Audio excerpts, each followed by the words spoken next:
MTA opens this evening respectfully acknowledging that the land we are on today is the traditional and ancestral homelands of the Tongva. We recognize and thank the Tongva peoples as the original stewards of this land. Se abre esta reunión reconociendo que la tierra en que estamos es la tierra tradicional de los Tongva. Les damos las gracias como los primeros conservadores de esta tierra. Welcome everyone. Bienvenidos a todos. Feliz Día de las Madres a todas las mamás. I am David Navarro, President of the Montebello Teachers Association. I appreciate your presence here, where we will meet and hear from candidates for the Board of Education. We welcome in CTA alphabetical order, Nelly Nievelas, James Santana, Carlos Cerdán, Marisol Uribe, Board Member Marisol Uribe, Hilda Plasencia, and Board President Jennifer Gutierrez. President Emeritus and Endorsement Committee Chair Doug Paczkowski will give each of our guests 3 minutes for an opening statement, and then he will ask 3 questions. Each candidate will have 3 minutes to answer each question. After the questions, each candidate will have 3 minutes for a closing statement. We will rotate the order and use the CTA alpha order. If you cannot see the clock, please select gallery view when we start. Yo soy David Navarro, presidente del Sindicato de Maestros de Montebello. Agradezco la presencia de todos los que están aquí y nos acompañan esta tarde, donde vamos a tener la oportunidad de escuchar a los candidatos para la mesa directiva del distrito de Montebello. Nos acompañan hoy los candidatos Nelly Nievelas, James Santana, Carlos Cerdán, miembro de la mesa directiva Marisol Uribe, Hilda Plasencia, y la presidenta Jennifer Gutierrez. El presidente de nuestro comité de aprobación, Doug Paczkowski, les dará 3 minutos a cada persona para una declaración introductoria. Luego les hará 3 preguntas. Cada persona tendrá 3 minutos para contestar. Al fin, les va a brindar 3 minutos para una declaración final. Si no pueden y gustan ver el reloj, seleccionen vista de galería, por favor. Les voy a pedir una gran disculpa, pero por problemas tecnológicos, servicios de traducción no están disponibles esta noche. Candidatos están invitados a usar los idiomas que gusten. Con eso se lo entrego a Doug Paczkowski. Good afternoon, buenas tardes. I'm going to give each of you 3 minutes for each question. Les voy a dar a cada uno 3 minutos para contestar cada pregunta. The questions will also be in the chat for the candidates to see, so that you will be aware of what they are. Los candidatos también pueden ver todas las preguntas en el chat para saber qué significa. So we are going to go in a different order for each question. El orden de los que van a contestar va a ser diferente para cada pregunta. So we will begin with the opening statement. Vamos a empezar con la declaración inicial. Opening statement. Please include your background, goals, and vision. Declaración inicial. Por favor, mencione su experiencia personal, sus metas y su visión. And we will begin with Nelly. Hi, everybody. Muchas gracias por tenerme aquí. Thank you very much for having me here. I am glad to be part of this panel, and I welcome everybody on here. My name is Nelly Nievelas. I've lived in Montebello for 28 years, and both my parents my father passed away due to COVID last year from Mexico and Salvador, respectively. And they are proud residents of Montebello for 28 years, just as long as I am. To find out what motivates me to run for Montebello School Board, I need to tell you a story. I had a brother. His name was Manuel Nievelas. He was a gifted student in the 5th grade. By the time he got to Montebello School District, he was labeled a troublemaker. We tried counseling. He was diagnosed with ADD, and we asked for supports to help him go through the public school system. And he was labeled a troublemaker again. What led next was his dropping out. 10 years later, he died of gang violence. The only group that accepted him for who he was were the gangs, and later died. People like him that feel unwelcome by the system and feel unsupported by the system are the reason I'm running for the Montebello School Board.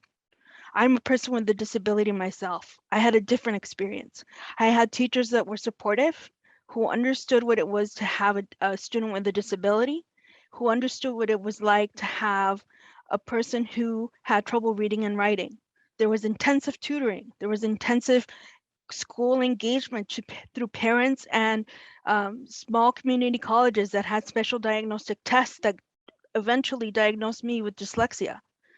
What I envision is a community school structure where there's enrichment experiences for learning for students, for parents, so they can actually be part of the system and part of the voice that helps shape the curriculum and helps them feel accepted and included in the system, and also building the facilities. The facilities in Montebello School District have been way behind. Technologically, they are missing PA systems, public announcement systems, to basic IT equipment. We need to upgrade facilities, bring back dual enrollment programs so that students that choose to do a vocational training program have the option to train in high school so they can have high road jobs, and also have students who are with the plan of attending college have a leg up against their competitors by having a dual enrollment program where they can take freshman classes and be a semester or a year advanced. Thank you. Thank you. Next is James. Hey guys, my name is James Santana, and first I want to thank the Montebello Teachers Association, the Political Actions Committee, admin, faculty, parents, guardians, students. I hope students are watching this process. Thank you so much for it. And also, before we start, Feliz Dia de las Madres. Thank you so much for having us today. I want to thank my mother and all the mothers across the district that have helped us grow along the way. So again, my name is James Santana. For the last 17 years, I've been a business and community leader. I have had the privilege of being a product of the Montebello Unified School District. And I have worked with clubs, service groups, nonprofits, Fortune 500 companies, and I've been successful at this in focusing on teams. I've had teams as small as 5 all the way through 500 that I've led and helped develop myself. I want to basically give a huge thanks to being successful, partly to the Montebello Unified School District. I participated kindergarten through 12th grade. I went to Winter Gardens, Montebello Intermediate, and Montebello High School. And also, my mother is a product of MUSD as well as my brother. It's a long line of people that have worked and supported MUSD, and I am very grateful to be a part of it. I'm also a product of ELAC, East Los Angeles College, and the University of California, Los Angeles, all public school systems. So I could tell you that they work. I'm sitting in front of you, and I'm your legacy to the teachers and to the mentors that I've had. I want to make sure that I remember and I put in the work that you guys have helped me with. I want to tell you a little bit about why I'm running and the goals and the vision. And so first, I want to take you back to 2004. I worked on Measure M when I was 16 years old. It was my first taste of civic responsibility and civic duty. I worked on a $98 million bond with state matching funds to bring in about a total of 171 to 173 million. The focus was supposed to be for infrastructure and technological advances. I have lived my life and I have been successful, and now I've come back due to taking care of my grandmother during the pandemic. I needed to return, and I've found that most people have not seen these infrastructure or technological upgrades. And in fact, most people actually have found a distrust or a distaste for Montebello Unified School District. So my goal is to change that. And my vision is going to definitely include accountability, balanced budgets, and a community school focus that puts children first. Thank you so much again for allowing me to be here today. Carlos. Good afternoon, everybody, and thank you, MTA, for hosting this event. So let me start off by welcoming everyone here this evening, and thank you for taking the time to learn more about the candidates running for the Montebello School Board. I hope that you get to know who I am, what I've done, why I'm running, and my vision to move Montebello forward. I've been an educator for 21 years, and I have been in education and social justice and a social justice advocate for several years now. It's been a privilege and honor to be a teacher and coordinator, and I am proud of the work and success and resiliency of all students. So a little bit about why I'm running. I'm running for school board to provide our students with an educational system that's going to meet the needs of our diverse community here in Montebello. I'm a proud graduate of Montebello High School. After college, I worked part-time, and I also attended Rio Hondo College. I later transferred to Whittier College and earned a degree in economics. After graduating college, I had the privilege to intern with then Congressman Javier Becerra, who is currently our HHS secretary under President Biden. I moved on to the private sector and worked as an economic consultant for a couple of years until I found my true passion of education, which led me to become a teacher. I've taught in the classroom for 21 years. But I'm currently working now as an out-of-the-classroom teacher under what they call a Title I TSP, which is basically a targeted student population coordinator here in East Los Angeles. I feel qualified to serve in the MUSD board because I have firsthand knowledge of what students and teachers go through every single day. We need to improve the learning conditions of our students and provide them with tools necessary for their success. We do this by modernizing our school buildings, updating our technology, both in and out of the school, and also by creating a safe and supportive learning environment where students feel acknowledged and also feel welcome. As someone with grassroots organizing experience, I have worked with families, local activists, and community groups to protect public education and to push back against privatization. Unfortunately, Montebello Unified continues to be attacked with these groups, and now we have 2 charter schools that we have to deal with. So my responsibility would be to make sure that we hold these charter schools accountable, that we continue to ensure funding for our students, and that we give priority to our public schools, and we try to create these safeguards so we don't continue to lose funding to charter school expansion. So that's what I have, that's who I am. So thank you very much for this time. Thank you. Next is Marisol. Thank you. Good evening, everyone. First of all, I want to thank everyone for joining us and for hosting this event. My name is Marisol Madrigal Uribe, and I am a daughter of Christ, a proud daughter of immigrants, a product of MUSD, a Chicano Studies professor for Los Angeles Community College District, a third-year doctoral student at Claremont Graduate University. I'm also a wife. I'm a mother of 3 future MUSD graduates, 2 of which have already begun their educational endeavors with this wonderful district. I'm also an aunt to an additional 5 students in our district. So as you can see, I have a personal vested interest in making sure all of our schools are successful and equitable. So as you can imagine, I drink too many Red Bulls and I pray a lot. So in the year 2018, I felt that the Lord placed it in my heart to run for Montebello Unified School Board.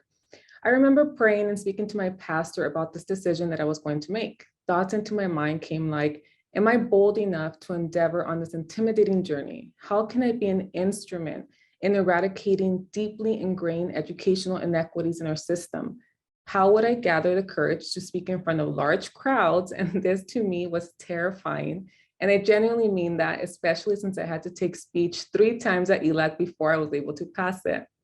Nevertheless, I continued and I ran for school board because I felt a strong calling to serve my community with integrity, honesty, love, humility, courage, commitment, and model servant leadership.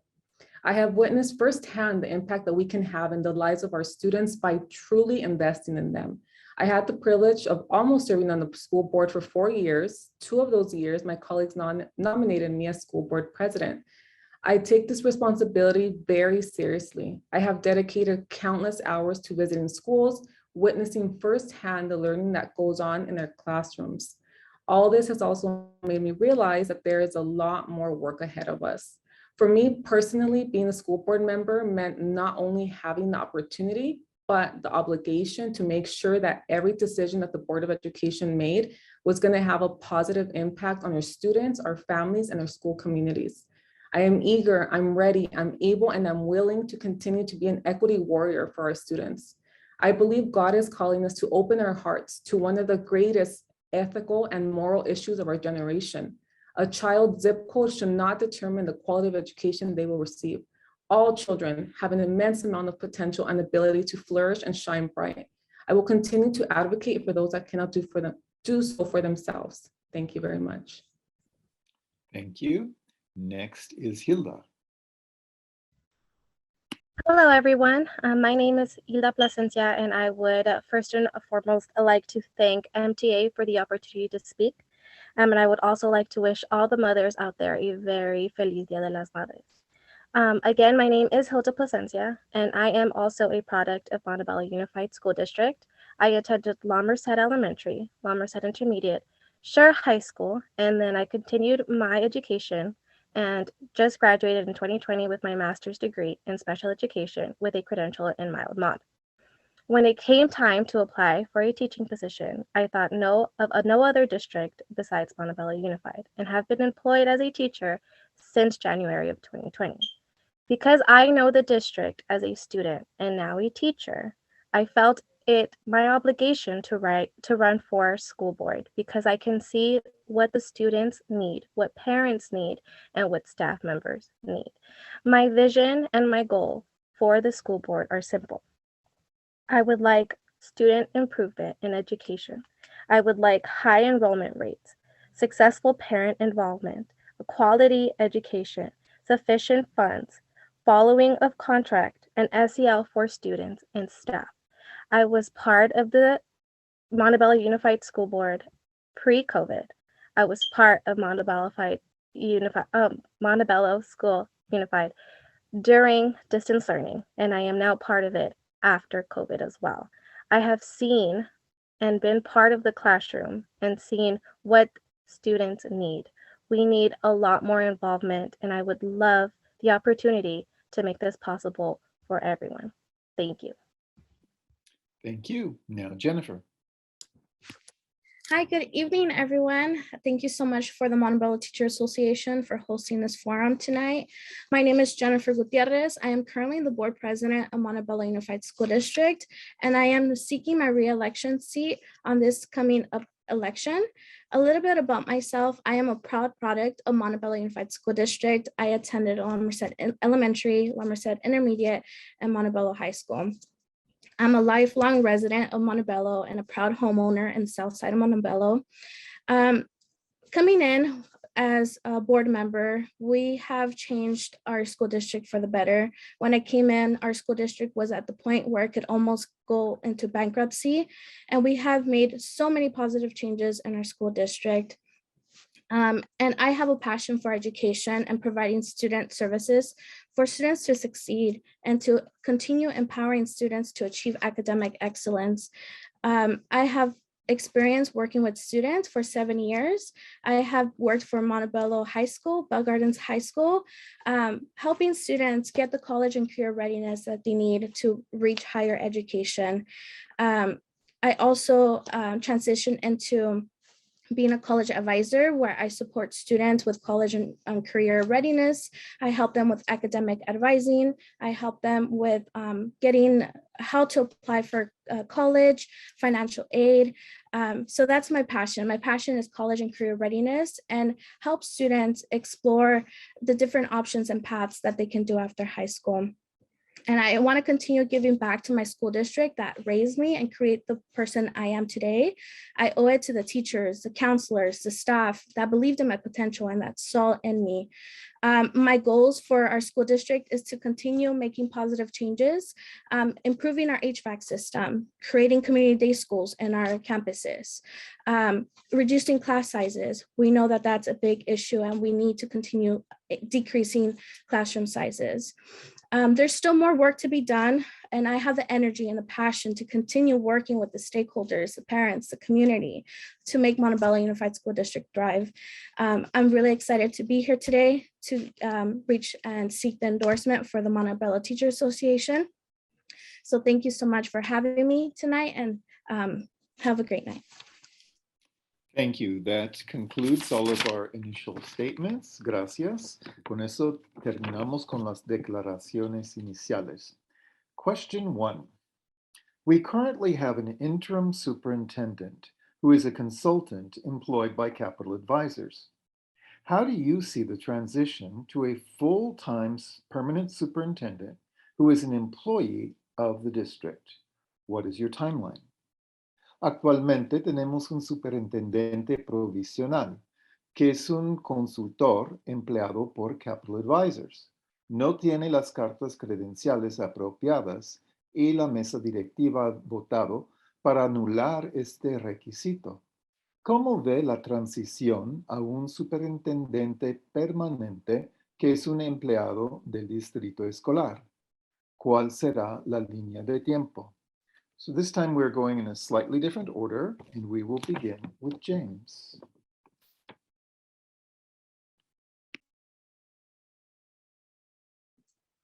Okay, thank you so much for this question.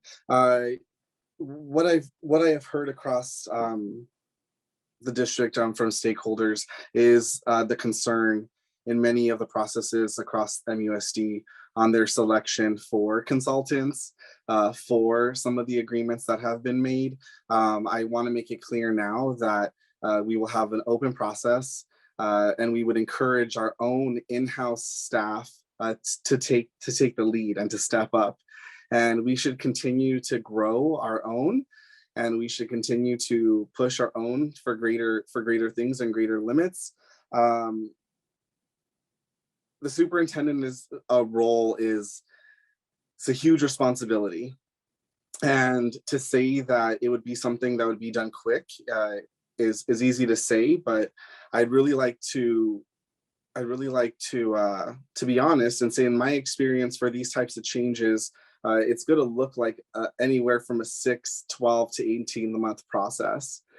So if we are looking for something more stable, I do encourage the superintendent to reapply. I would encourage our own to apply. I would have an open process, open to the public, open to all stakeholders, and I hope the selection would be something that would be unanimous amongst the school board. And I would say that it would be anywhere from a 6 to 18-month process that would take place. Thank you. Carlos. Thank you for the question. Well, I think that when we're thinking about hiring someone for the position of superintendent, which is a very important position, they're going to be leading the district in a certain direction. We want to make sure that we get the most highly qualified candidates for those positions.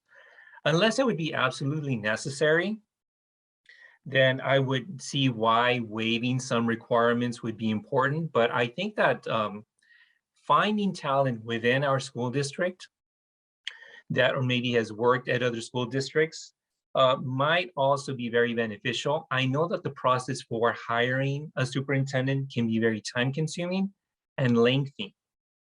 So making sure that we keep our options open, I would say give the school board the time they need to fully evaluate the candidates, their background, what they've done, their vision, and then just choose from a pool of candidates as opposed to leaning towards one particular candidate. So I'd say the board should keep an open mind as to who they want to hire and lead us into the next couple of years. Thank you. Thank you. Marisol. Thank you for the question. So on March 16th, for the Board of Education meeting, I did vote no on this decision. I understand that having a full-time superintendent is imperative for our district's long-term vision as well as for student success. I did recommend a friendly amendment to begin the superintendent search by July 1st, 2022 and conclude no later than June 13th, 2023. Unfortunately, it did die to a lack of a second. So, for me as a parent and as a school board member, I understand the urgency to have a full-time superintendent. Ultimately, that's going to benefit the majority of our students. And so that's something that I've actually been advocating for. Thank you. Next is Hilda. Yes, thank you for the question. So I do believe it is very necessary to have a full-time superintendent. I have been attending the board meetings, and when they have been opened up to parent or staff concern, something that has been brought up quite frequently is that they would like a superintendent that is available at all times. And because we don't have that at the moment, they find it very stressful and frustrating to not be able to access the resources that they need from our superintendent. I understand that it is a very, very important position to have. So as far as timeline goes, as ideal as it would be to have somebody by the following school year, we understand that it's easier said than done. I do believe that we should have extensive interviews so that we have the best leader possible for Montebello Unified School District. The process should not be rushed. And I also believe that we should take teachers and schools into account when choosing our superintendent. I feel that if our administrators and our teachers are not comfortable with the superintendent that is leading us, we're just not going to be comfortable, and it's not going to be a smooth school year. So I do think that teachers and schools should be part of the panel, and I do think that we absolutely need somebody full-time with us. Thank you. Jennifer. Yes, wonderful question. So our interim superintendent is Dr. Mark Scavarna. And one of the reasons why I voted to bring him on board was because our district was going through so much that it needed change. Dr. Scavarna, he was part of the fiscal advisor back and helped our district budget go into a positive budget, but a positive certification budget. He has done a lot of great things in our school district. Yes, he is part-time, but I have to say that I do see the passion and the dedication that Dr. Scavarna has for our students. He has done so many great changes with the Board of Education as well. And the priority for him is students. Students' focus is centered for him. So, but in the contract for Dr. Scavarna, we have 30-day notice. So if we decide that we want to go in a different direction, we could always do that. And also the timeline that I would see and the transition to become full permanent superintendent, which I do hope to see soon. I do want to bring in a full-time permanent superintendent, but currently the MUSD school district is going through the Security Exchange Commission, the investigation, and I believe that it's important for this to finish so that way a new superintendent can come when all this is already taken care of and it's closed, so the superintendent can come in and just focus on the services and putting the students first, talking to stakeholders and following the board's vision and the teacher's vision. So the transition that I would see to full-time is creating a structured community, teacher, staff focused. I have been asked this question, like, what is the process of selecting a superintendent? And ultimately, it's up to the Board of Education to decide who they want to bring into the district. And I think it's very vital that our superintendent is focused on our students, that represents our students' needs, and that is from the heart believes for the students and wants to see the positive change. Currently, Dr. Scavarna, he does serve as our interim superintendent, and he has served in other previous school districts, and many school districts would be honored to have a superintendent like him. But I do want to establish a full-time permanent superintendent because I do see that it's essential to have a full-time permanent superintendent on our district campuses. So my timeline is wrap up the Security Exchange Commission investigation, and then start the protocol of hearing the community, the teachers, the parents of what kind of superintendent they envision our school district. Is it a woman? Is it a male? Is it Hispanic? So it's really important to get the community involved in selecting a permanent superintendent. Thank you. Nelly. That's a good question. And I basically would take a communal approach. I would work with the MTA and see what the recommendations are to be for a superintendent, as we have a part-time one. The question is, why do we have this hold for the Security Exchange Commission? It's the mismanagement of funds. One of the key things that I would want to focus on is not only getting a full-time superintendent, but having a superintendent that has a background in managing funds, being accountable on budgets, be accountable on deadlines. One of the key interview processes beyond checking the credentials and seeing if he has a graduate degree in education. Has he had administrative experience? Has he dealt with actually doing coalitions and working outside of the educational system to address the gaps that our system has? One of the key things would be in the interview process, I would have him present a case. Like at the Harvard Kennedy School where I attended and got my graduate degree, I had to present a case to solve a policy problem. As part of the process, I would have teachers, I would have the MTA and parents be part of the selection process and have this case presented of how he would address the mismanagement of funds, how he would address the lack of investment in infrastructure, the lack of investment in special education teachers, and the lack of investment in after-school programs for students that are falling behind. Those are the key questions I would ask in a case study that he would have to present, or she would have to present, to be able to be qualified for this position. Not only would he need, or she need, or they need academic and experience, but they would have to address the existing problems in a case presentation, similar to how I have to present case presentations for my position as a workforce developer. Thank you. Thank you. The next question. What are the major challenges facing the Montebello Unified School District? ¿Cuáles son los desafíos mayores que enfrenta el Distrito Escolar de Montebello? We will begin with Carlos.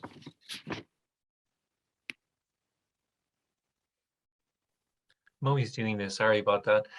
So I think that one of the biggest challenges we have right now is, number one, addressing the issues of our students post-COVID. How are we going to use funds to continue to help our students with social and emotional learning? That would be number one. Number two, I think that our school district has not gotten to the point where it needs to in regards to its technology. So definitely focusing on the technology that we have in our schools needs to be up to date. Now, the thing with technology is I will give credit to previous decisions from the school board in trying to get these funds. So the thing with technology is that it has to be an ongoing thing. It can't just be a one thing and then not address it for the next 5 or 6 or 7 years, because technology is continually updating. So I think that making sure that our schools have the technology that they need, providing our students with social and emotional learning and support, providing counselors at schools to be able to help our students. And I think also improving our buildings, which we've known for years has still continued to be a problem. So making sure we use our funds to be able to update not only technology, but our buildings. So those were the three things that I think are probably some of the greatest challenges that our school district has at the moment. Thank you. Thank you. Marisol. Thank you. So some of the challenges that I see, and also I would say priorities, are definitely expanding dual immersion programs in our district, lowering class sizes, expanding community schools, updating technology and software, replacing HVAC systems, especially before the summer, fair, equitable wages, and also mental health support systems. Thank you. Hilda. Some of the challenges that I see that are facing the Montebello Unified School District would be enrollment rates. I think that a lot of our community is pulling out of the Montebello Unified School District and enrolling their children into charter schools. I was speaking with my colleagues, and one of them brought up a really good point, saying how the district itself is writing the propaganda for charter schools by having combo classes, by the class sizes that we have. So I think that's a really big challenge that we're facing. I also feel like another challenge that the school district is facing would be that parents and staff do not feel like they are being heard, and they do not feel like their voice matters. I would also say that, the buildings are not the safest environment. When I worked as an instructional assistant at Greenwood Elementary a few years ago, we had broken furniture, there was rats, and as much as we tried to get this problem fixed, they would not get fixed. And then another challenge I see is staffing. We don't have enough teachers, and the teachers that we do have, some of them are quitting, or some of them are being removed. Some of them are being asked to take on a lot of more responsibilities and are being voluntold instead of them volunteering. So these are just some of the challenges that I feel like the district is facing. Thank you. Jennifer. Yes, so the major challenges that Montebello Unified School District is still facing is from the previous leadership from 6 years ago. We are still trying to fix all the issues that happened 6 years ago, but also different challenges that we're still trying to fix is the HVAC systems. For example, Lamar said their HVAC system and hot summer days are HVAC goes down.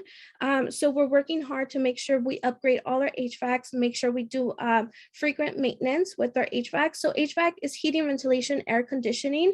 So making sure that we have safety and healthy environments for our students and our teachers to have a healthy environment. We also have outdated facilities, and we have to continue in incorporating and allocating funds, so that way we can upgrade and modernize our facilities. So we're looking into allocating funds to make sure that we can upgrade our facilities. For example, something that is happening is BGE. BGE is getting upgraded. MOI is still pending to build a new modernized building. So also, we have to upgrade our payroll systems. So that's something that we're in the works, because a lot of our teachers are not getting paid on time. So that is one of the other challenges that we are facing in our Montebello Unified School District. And of course, is to reduce the class sizes, just to bring more staff into our school districts, more teachers, so that way we can decrease classroom sizes, and so teachers can have more time for one-on-one interactions with the students. So I believe it's class sizes, HVAC, outdated facilities, and updating our payroll systems. And as well, another challenge is something that we're still facing from the previous leadership and 6 years ago. Thank you. Nelly. So when I look at the Montebello school system, it's a holistic approach that you must oversee. And one of the key things is helping teachers reach the development that they want. So teacher training, being online and in person, and peer team teaching would be one of the key things I would institute as a school member.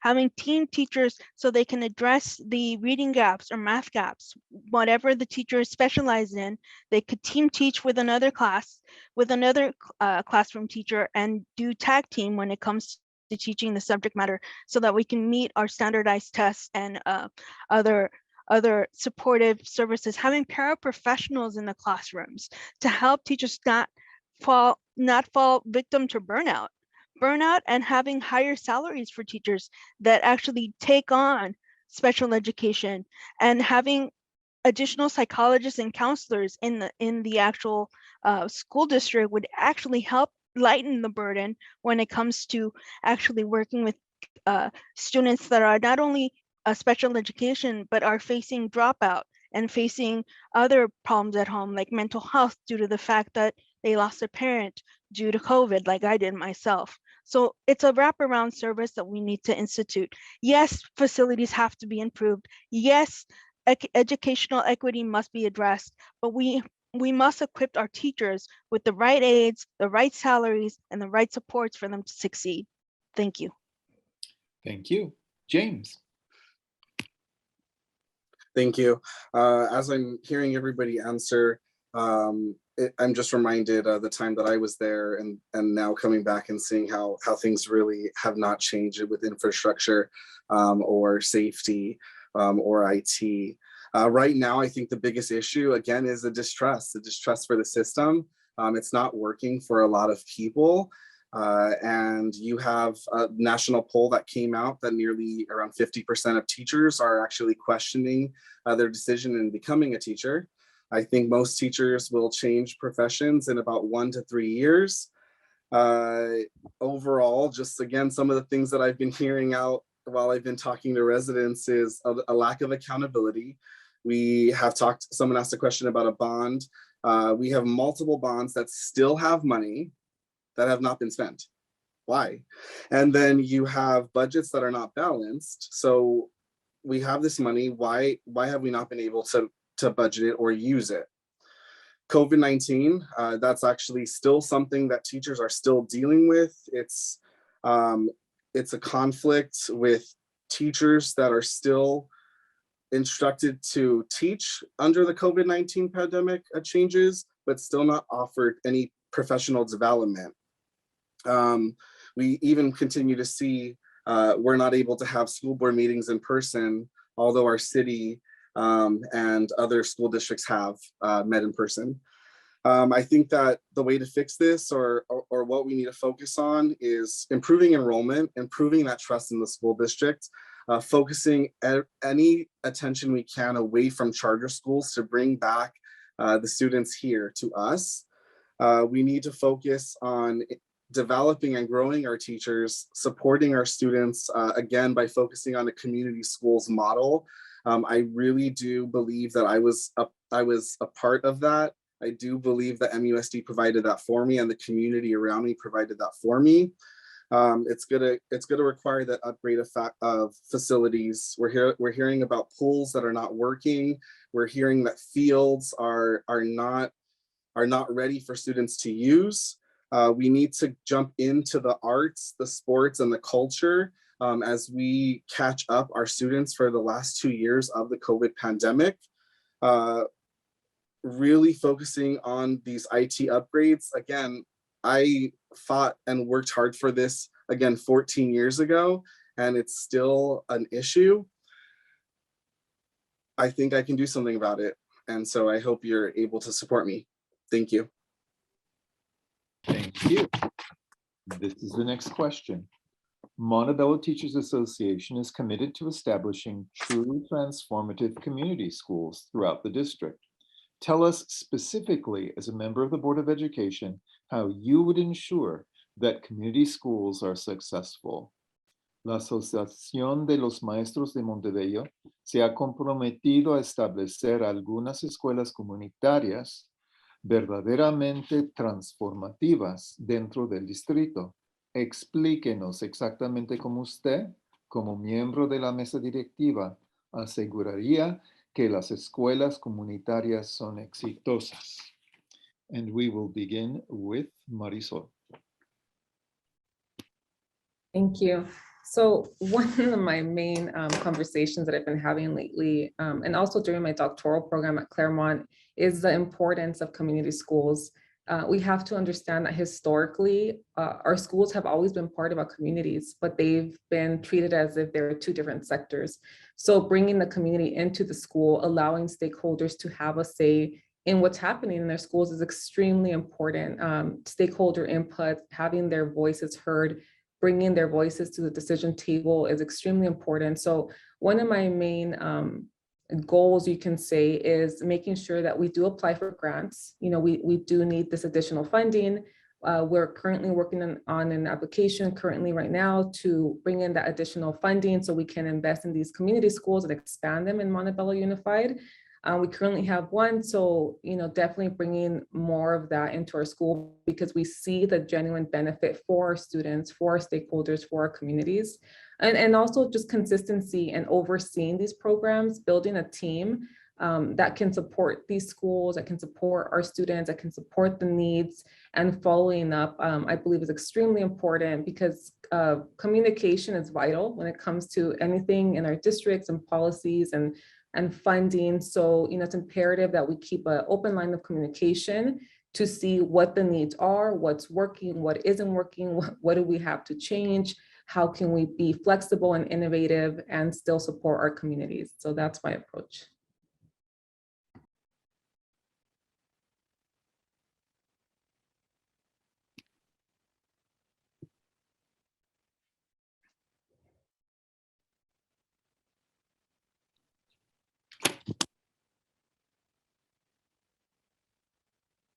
Hilda? Thank you. My approach for establishing, the community schools would be parent involvement. I feel that parents don't know all the resources that are available to them. So making them fully aware of the resources, how to acquire them, and how to make usage of these resources would really benefit that. Parents don't feel like they're being heard. So I would open communication, open door policy, just like I have in my classroom, so that they feel heard, so that we have that report, so that they feel like their voice is really being taken into account for. I would also say qualified staff.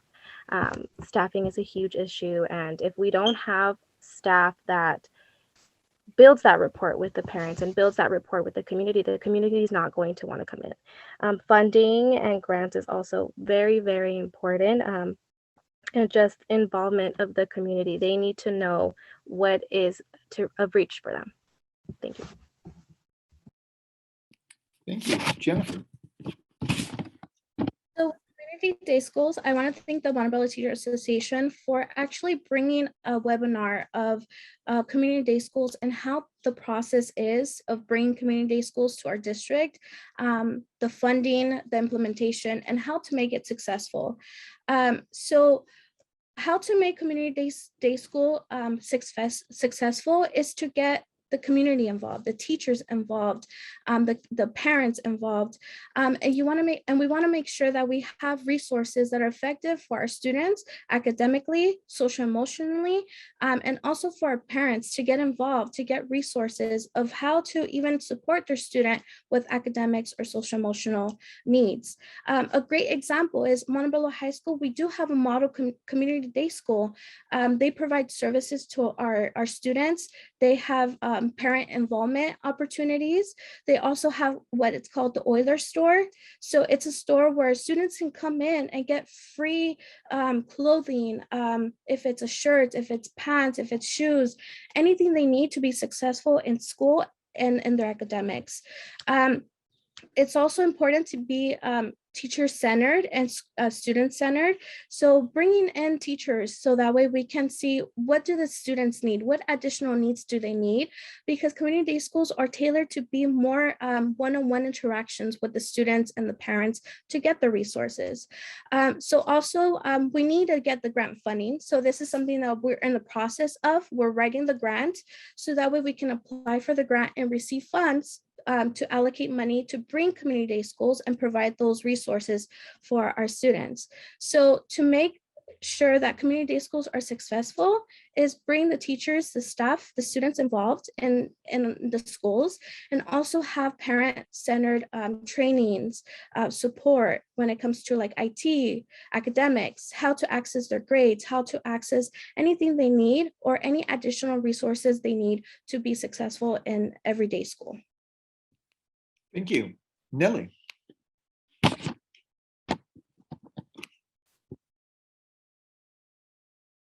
Nelly? You're unmuted. Okay, now it always happens at We every can hear you meeting. now. It happens at every meeting. So I'm looking at community schools as an approach of meeting the basic needs beyond meeting the basic needs of a student. But in our district, we have many students that are monolingual Spanish speakers or English as a second language group. And one of the things that I would institute is a specialized curriculum for English language learners that does not focus on academic school skills only, but on civic engagement and how important it is to give time to your community and be aware of what's going on.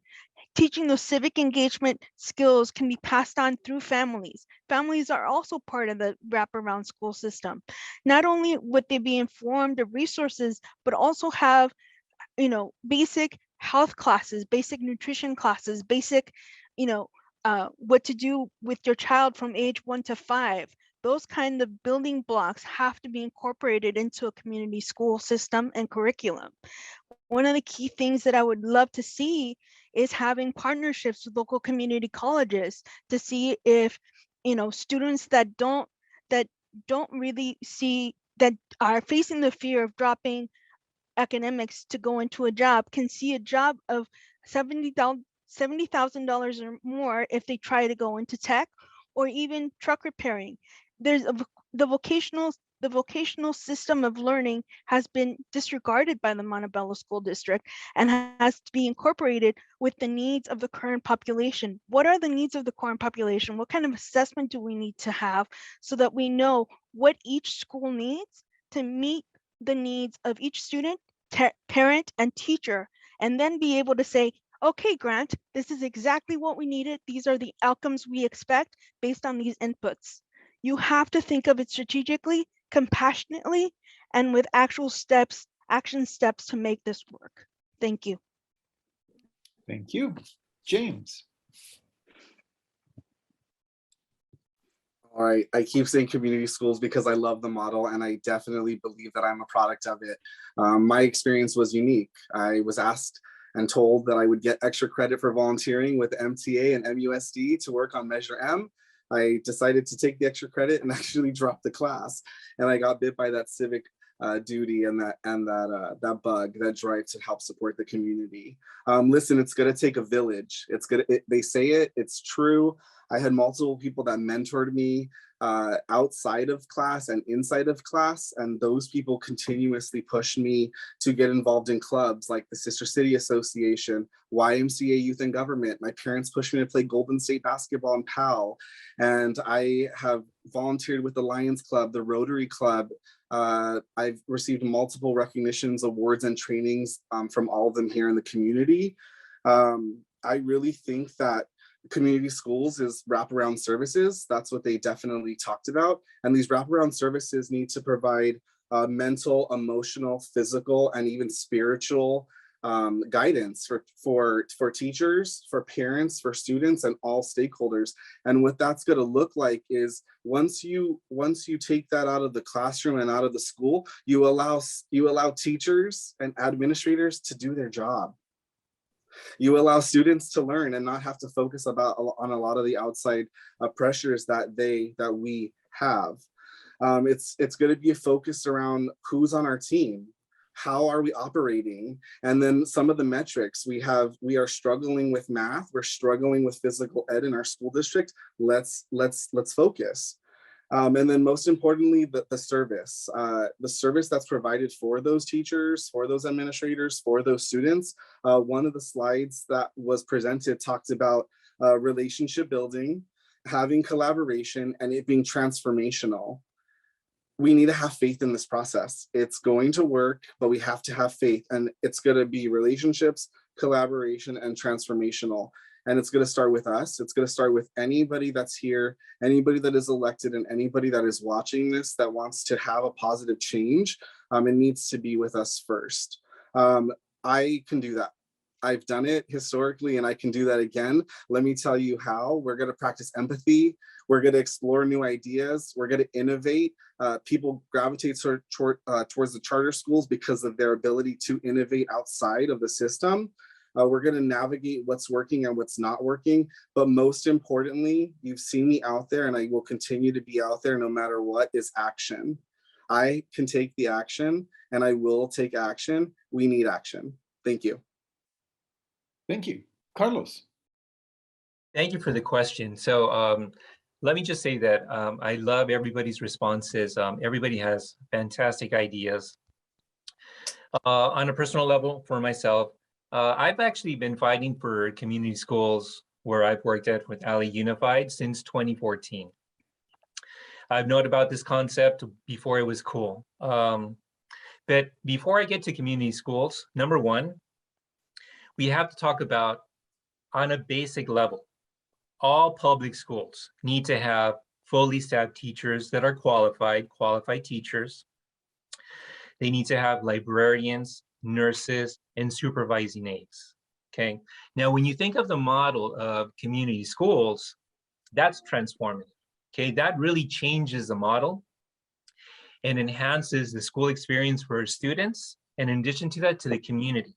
So when you think about, like a lot of people have mentioned, community schools offering these wraparound services, everybody's correct in saying that, because that's really what it is. So in addition to the basic needs that a school provides, we would also want to include counseling services, not just for students, but for the community. Psychological services, social and emotional services, intervention types of supports for our families. We would also want to bring in, like one of the things that I fought for at a high school level was preventative healthcare for families. In addition to that, I think someone mentioned this, and I absolutely agree with this, creating partnerships with businesses, of course, with businesses. Someone said, I think Ms. Nievelas mentioned with community colleges. My idea was with universities like USC, UCLA, maybe some other private schools. In addition to that, though, I would also include trade unions, because trade unions are really a very important part of the jobs in the community here in Montebello and Commerce and in our Montebello Unified School District. So by bringing all those things together, I think we can create what a true concept of a community school really is. So one of the things that I've been able to do is I'm really good at creating relationships, at doing outreach and connecting with people, so we can bring those things to our school district to improve our schools and to help to be able to show that charter schools have this false narrative.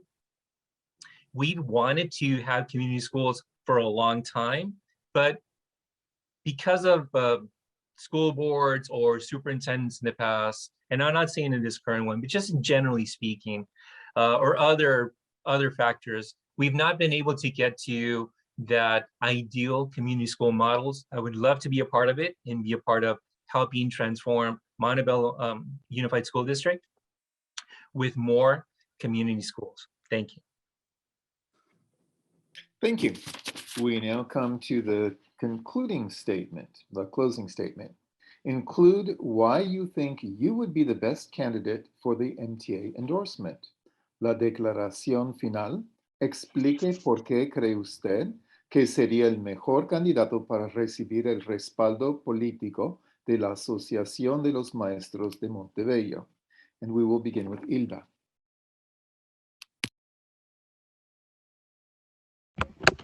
Thank you.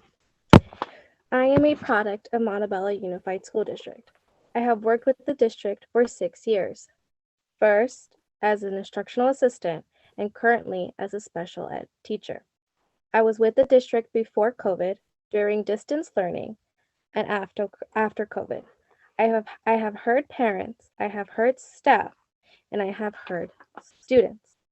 I have firsthand knowledge and experience of what teachers need, staff needs, and what our students need as well. I have not only experienced the district as a student, but also as an employee.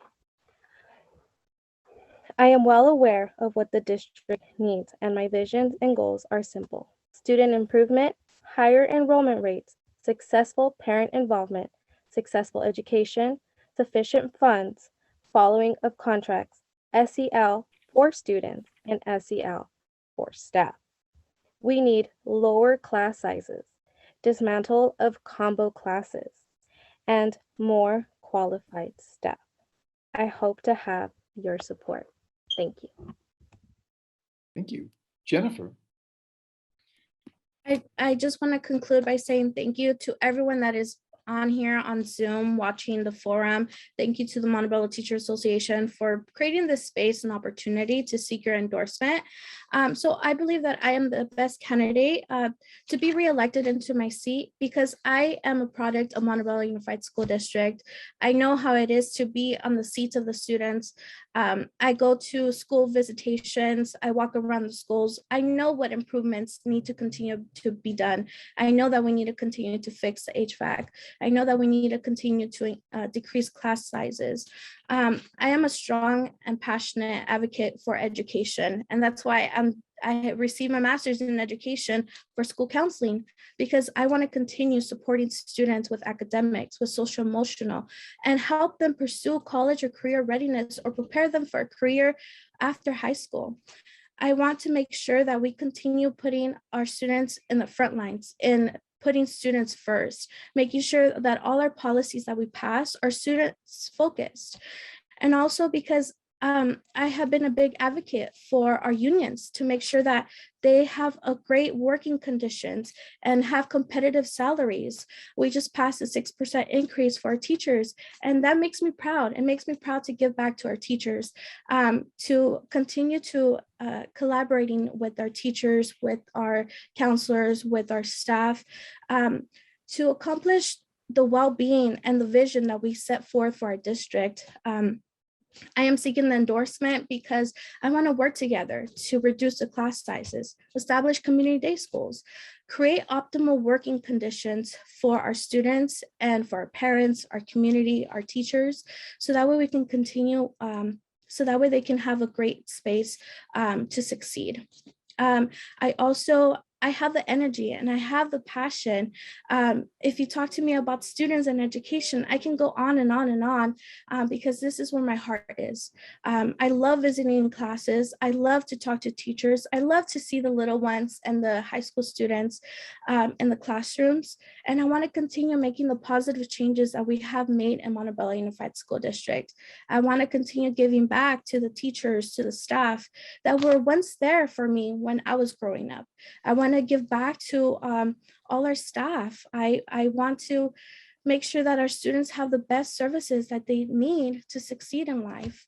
And I just want to make the positive changes that we see forth and continue the vision that we all believe, and to create Montebello Unified School District, a stellar school district for everyone.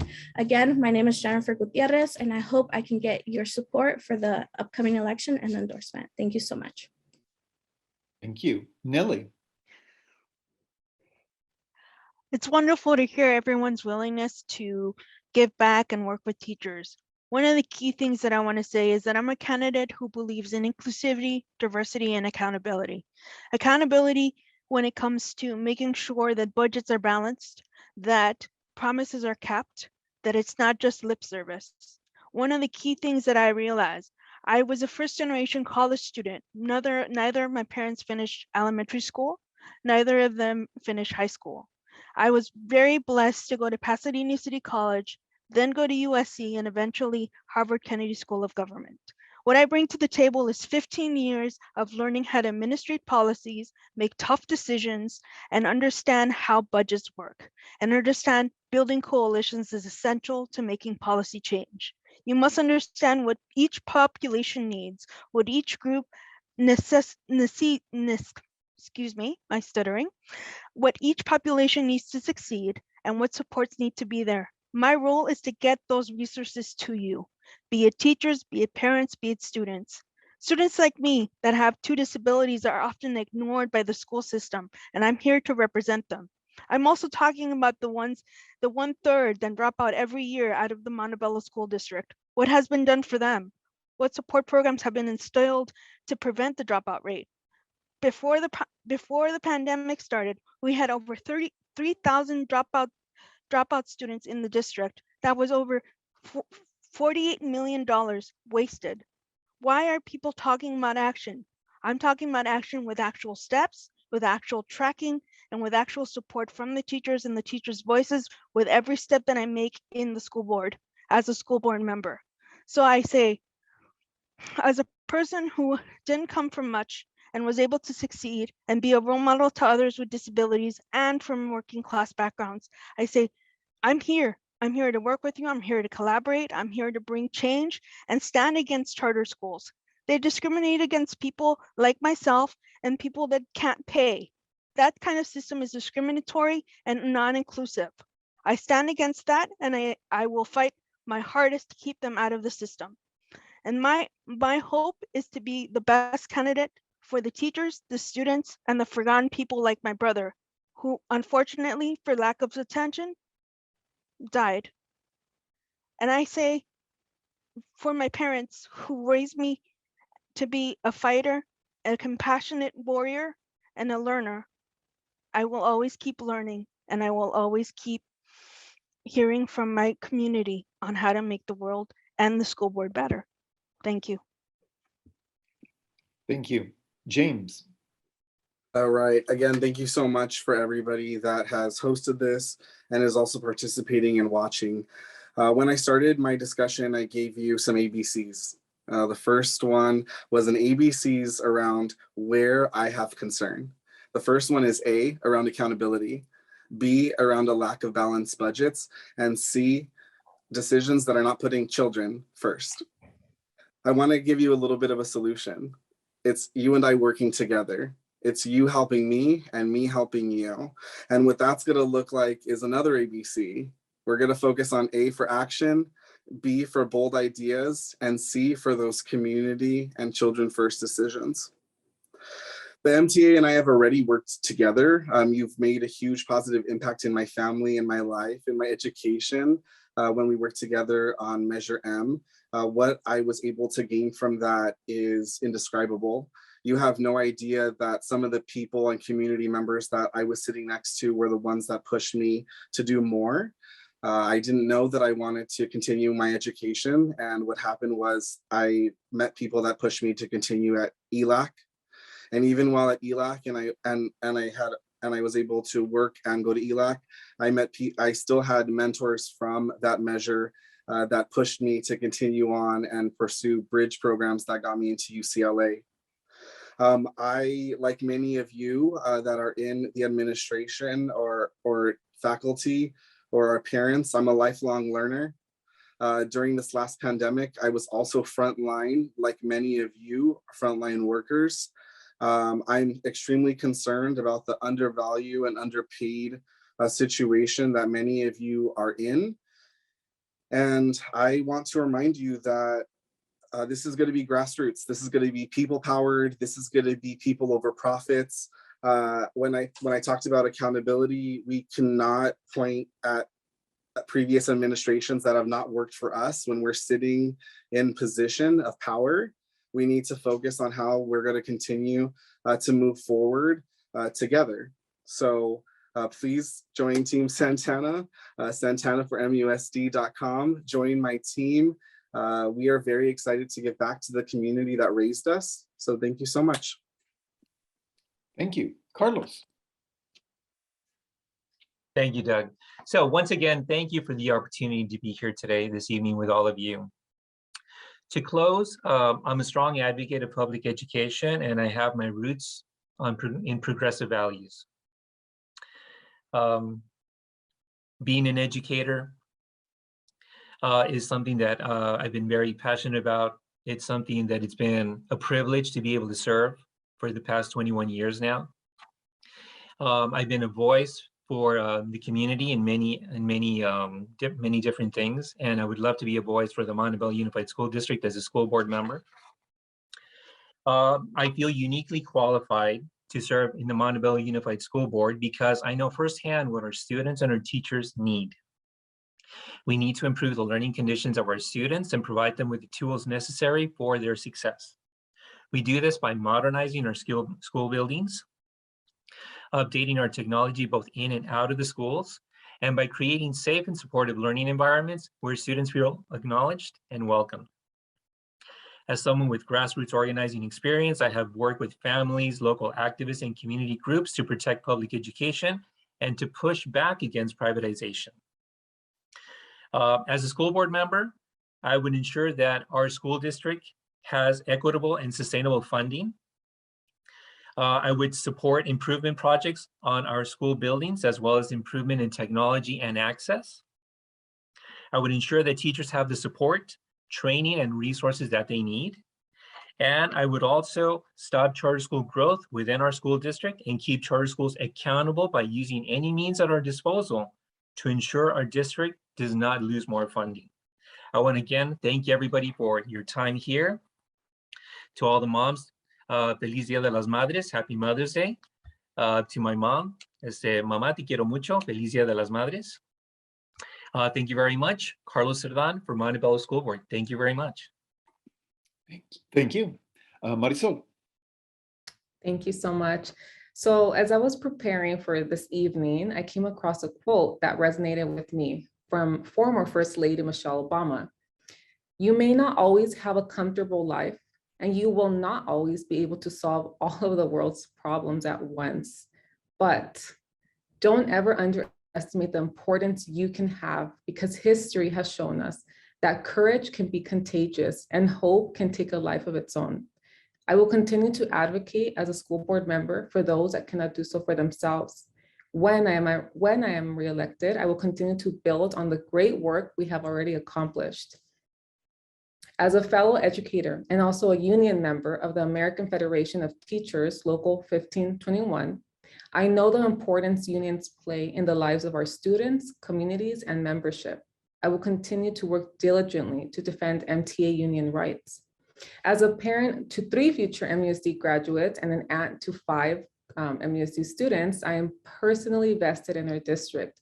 I will assure that all of our schools are set up for success and equitable in every possible way. I'm eager, I'm ready, I'm able and willing to be an equity warrior for our students and our communities. Thank you so much for this opportunity. Have a blessed night. I want to thank all of you who have come and answered our questions this evening. Me gustaría darles las gracias a todos los que vinieron a participar y contestar las preguntas. The association is sponsoring a candidates forum on Tuesday, May 17 at 5:15 p.m. You must participate to be considered for the endorsement. Can we count on your attendance? Give me a thumbs up or a thumbs down. Okay. The association's endorsement will take place at our May 31st council meeting. David Navarro will contact you after that meeting.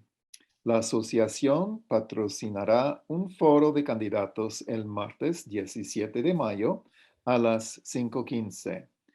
Cada uno de ellos debe participar para ser considerado para el respaldo político, y todos asintieron que van a participar.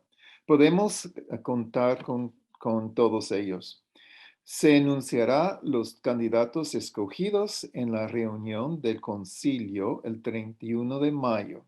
David Navarro se comunicará con cada uno de ellos después de la reunión. And speaking of David Navarro, he is going to wish you well at this moment. Thank you, David. Thank you, Doug. Gracias, Doug. El video, la grabación de esta noche estará disponible en nuestra página, montebelloteachers.org, a partir del jueves hasta el próximo martes. Gracias a todos ustedes por su presencia y participación. Su presencia muestra que están comprometidos a luchar para la mejor educación para nuestros estudiantes. I appreciate you all being here.